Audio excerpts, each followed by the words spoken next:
हर साल होने वाली इस भूतिया रेस में जो भी हिस्सा लेता था वो अगले दिन मरा हुआ पाया जाता। कोई नहीं जानता था कि इस रेस में ऐसा क्या था जो इसे मौत की सवारी बना देता था। लेकिन इस बार अर्जुन और उसके दोस्तों ने इस खौफनाक रहस्य को सुलझाने की ठानी। और फिर उसके बाद जो हुआ वो इतना भयानक और रोंगटे खड़े कर देने वाला था। उस रेस के ऐसे भयानक राज को जानने के लिए सुनिए आज की पूरी कहानी। कालापुर गांव अपनी रहस्यमय कहानियों के लिए प्रसिद्ध था, लेकिन जो सबसे ज्यादा खतरनाक था वो थी मौत की साइकिल रेस। ये रेस हर साल अमावस्या की रात को होती थी और इसका इनाम था 10 लाख रुपए। लेकिन इस रेस में एक खौफनाक राज छिपा था। जो भी इसमें हिस्सा लेता वो अगले दिन मरा हुआ पाया जाता। फिर भी हर साल कई लोग इस इनामी रेस के लालच में हिस्सा लेने के लिए आते थे और कुछ इसे अंधविश्वास मानते थे। लेकिन जो भी इस रेस में शामिल हुआ वो अगली सुबह नहीं बचा।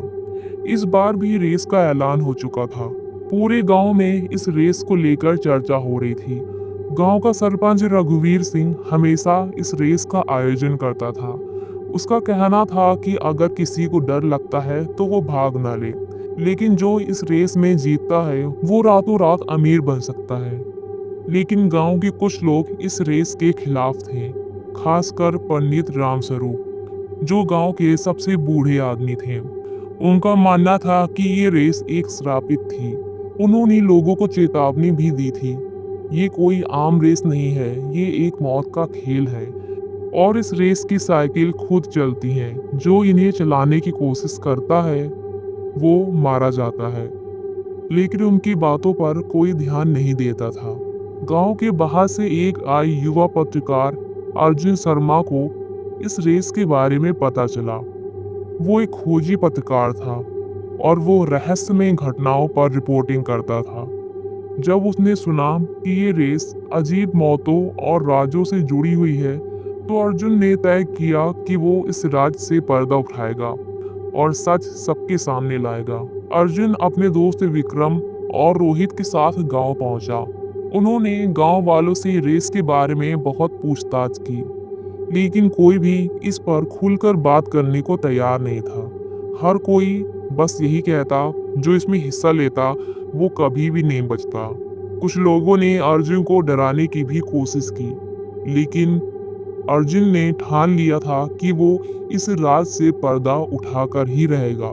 अगर ये कोई श्राप है तो हमें इसे साबित करना होगा, अर्जुन ने अपने दोस्तों से कहा। फिर तीनों दोस्तों ने एक खौफनाक फैसला किया कि वो खुद इस रेस में भाग लेंगे। अब अमावस्या की रात आ चुकी थी। पूरा गांव एक जगह इकट्ठा था।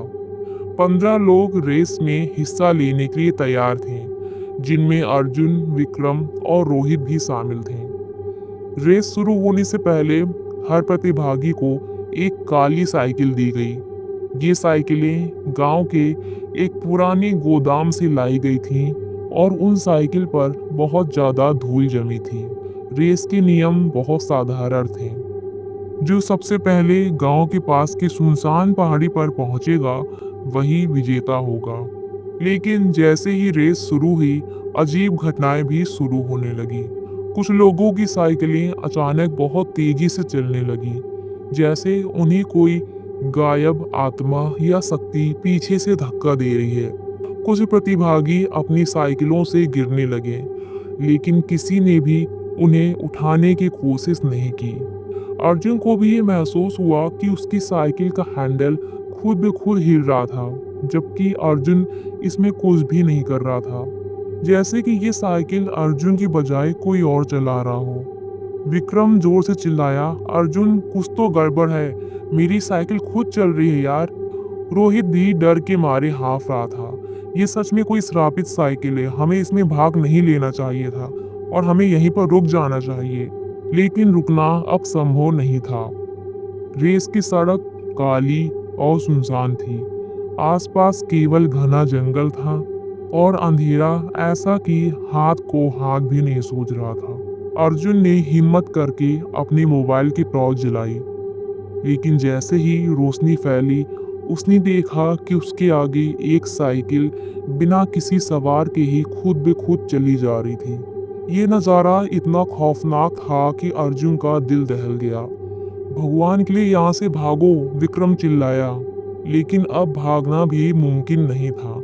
रेस का श्राप अब उन्हें अपनी गिरफ्त में ले चुका था। अर्जुन, विक्रम और रोहित पूरी ताकत से साइकिल चला रहे थे, लेकिन ये कोई साधारण रेस नहीं थी, ये मौत का जाल थी। जंगल के बीच से गुजरते हुए अर्जुन को यह एहसास हुआ कि चारों ओर अजीब सी खामोशी थी। ना कोई जानवरों की आवाज और ना पत्तों की सरसराहट, बस घना अंधेरा और एक अजीब सी ठंडक।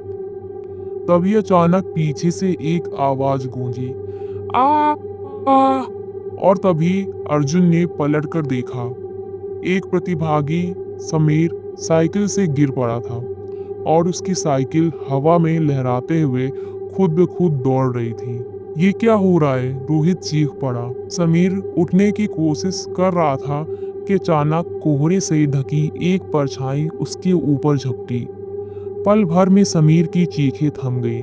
जब अर्जुन ने टार्च से रोशनी डाली तो देखा कि समीर की आंखें बाहर निकल आईं और चेहरा पूरी तरीके से सफेद पड़ चुका था और उसकी गर्दन अजीब तरह से मुड़ी हुई थी, जैसे किसी ने उसकी गर्दन को मोड़ कर तोड़ दिया।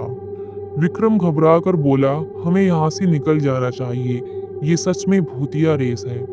लेकिन तभी अर्जुन ने गौर किया कि उनकी साइकिलें रुक ही नहीं रही थीं। हम इन्हें रोक नहीं सकते, अर्जुन घबरा कर बोला। और फिर उन्हें एहसास हुआ कि वे अब अपनी मर्जी से ये रेस नहीं छोड़ सकते थे। जंगल का रास्ता खत्म होते ही वो एक पुराने उजड़े हुए महल के पास पहुंचे। महल के दरवाजे जंग लगे हुए थे और खिड़कियां टूटी हुई थीं। ऐसा लग रहा था मानो ये सदियों से वीरान पड़ा हो। तभी अर्जुन को महल की छत पर एक सफेद साया खड़ा दिखा। उस साए की आंखें बिल्कुल लाल अंगारे जैसी चमक रही थीं और फिर वो धीरे धीरे हवा में उतरने लगी। भगवान के लिए यहाँ से निकलो, रोहित चिल्लाया।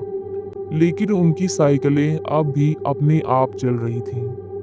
विक्रम घबरा कर बोला, हमें रुककर महल में छिप जाना चाहिए। लेकिन अर्जुन समझ गया था कि ये महल इसी रहस्य की जड़ है। नहीं, अर्जुन जोर से चिल्लाया, यही तो जाल है। इस महल में गए तो हम नहीं बचेंगे। और तभी महल के दरवाजे अपने आप खुल गए। महल के अंदर से धीमे धीमे किसी के रोने की आवाज आ रही थी। कौन रो रहा है? अर्जुन ने डरते हुए सोचा। तभी एक बूढ़े आदमी की आवाज गूंजी, तुम लोगों ने रेस में हिस्सा लिया है और अब तुम्हारी मौत पक्की है। सभी लोगों ने इधर उधर देखा, लेकिन वहां कोई भी नहीं था। विक्रम बोला, ये रेस पहले भी होती थी ना, जरूर इसी महल से कोई इसका रिश्ता है। अर्जुन ने अपनी मोबाइल की टॉर्च से महल की दीवारों पर देखा तो अर्जुन ने देखा कि वहां पर पुराने चित्र बने हुए थे। चित्रों में कुछ लोग साइकिल चला रहे थे, लेकिन उनके चेहरे डरावने और आधे जले हुए थे। क्या ये वही लोग हैं जो रेस में मरे हुए थे? अर्जुन ने सोचा। और तभी अर्जुन को एक पुरानी किताब मिली। किताब पर धूल जमी हुई थी। जब अर्जुन ने उसको खोला तो उसमें एक खौफनाक सच लिखा था। सैकड़ों साल पहले इस गांव के राजा ने गरीब किसानों को मरवा कर उनकी आत्माओं को इन साइकिलों में कैद कर दिया था। तब से ये आत्माएं हर अमावस्या की रात इन साइकिलों पर सवार होकर मौत का खेल खेलती हैं। और जो भी इस रेस में हिस्सा लेता है उसे अपनी आत्मा की कीमत चुकानी पड़ती है। अब वो समझ चुका था कि ये रेस सिर्फ एक खेल नहीं बल्कि एक श्राप थी और अब वो लोग इसका हिस्सा बन चुके थे। महल की दीवारों पर बने चित्रों को देखकर अर्जुन और उसके दोस्तों का खून जम गया।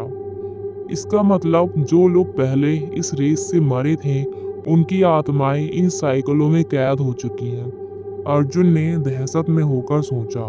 रोहित कांपती आवाज में बोला, अगर हम यहाँ पर और रुकें तो हम भी इनमें से एक बन जाएंगे। तभी महल के भीतर से एक तेज हवा का झोंका आया। खिड़कियां जोर से पटकने लगी और दीवारों पर लगे चित्रों से काले साए निकलने लगे। अचानक बाहर खड़ी सभी साइकिलें खुद ब खुद हिलने लगी थीं। उनकी घंटियां तेजी से बजने लगी थीं, जैसे वो खुद ही जिंदा हो गई हो। फिर एक के बाद एक सभी साइकिलें हवा में उठी और अर्जुन, विक्रम और रोहित की तरफ झपटी।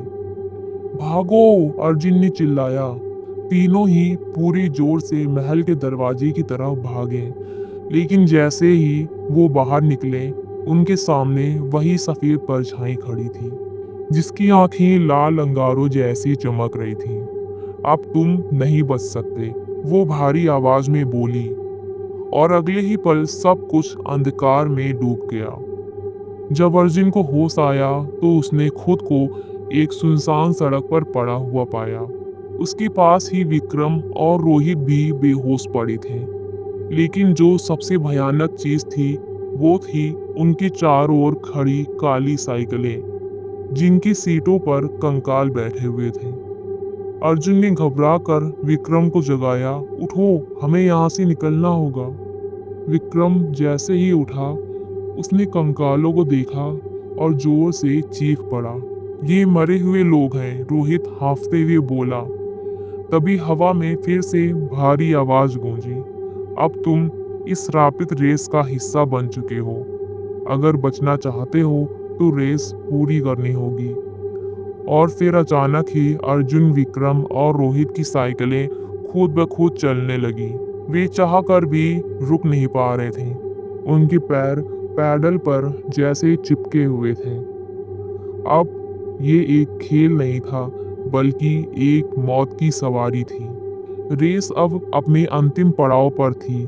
चारों तरफ अंधेरा था और रास्ता बहुत संकरा हो चुका था। अर्जुन को समझ आ चुका था कि वे इस रेस को पूरी नहीं कर पाए तो उनकी आत्माएं भी इन साइकिलों में कैद हो जाएंगी। लेकिन तभी अर्जुन को याद आया, श्राप को खत्म करने के लिए उस राजा की आत्मा को जलाना होगा जिसने ये श्राप दिया था। हमें वापस महल जाना होगा, अर्जुन ने चिल्लाकर बोला। क्या तुम पागल हो गए हो? विक्रम घबराया। नहीं, अगर हम राजा की आत्मा को जलाने में सफल हुए तो ये श्राप टूट सकता है, लेकिन ये आसान नहीं था। उनकी साइकिलें इतनी तेज चल रही थी कि वे चाहकर भी वापस नहीं जा सकते थे। तभी अर्जुन ने देखा कि एक गहरी खाई थी। अगर हम यहाँ गिर गए तो हमारी आत्माएं भी हमेशा के लिए इन साइकिलों में कैद हो जाएंगी। अर्जुन ने पूरी ताकत से अपनी साइकिल का हैंडल मोड़ा और रेस के रास्ते से अलग जाकर महल की ओर भागा। विक्रम और रोहित भी उसके पीछे पीछे चले, लेकिन तब तक बहुत देर हो चुकी थी। जैसे ही वो लोग महल पहुंचे, अर्जुन ने राजा की आत्मा को खोजने के लिए टॉर्च जलाई। अचानक महल के अंदर एक काला धुआं उठा और बीच में एक बुरी आत्मा का चेहरा दिखा। तुम इस श्राप को तोड़ नहीं सकते, वो गुर्राया। लेकिन अर्जुन पहले ही वहां रखी पुरानी मसाल को आग लगा चुका था। तुम्हारा अंत आ चुका है, अर्जुन चिल्लाया और जलती ही मसाल आत्मा पर फेंक दी। जैसे ही आग आत्मा को लगी, वो भयंकर चीखने लगी।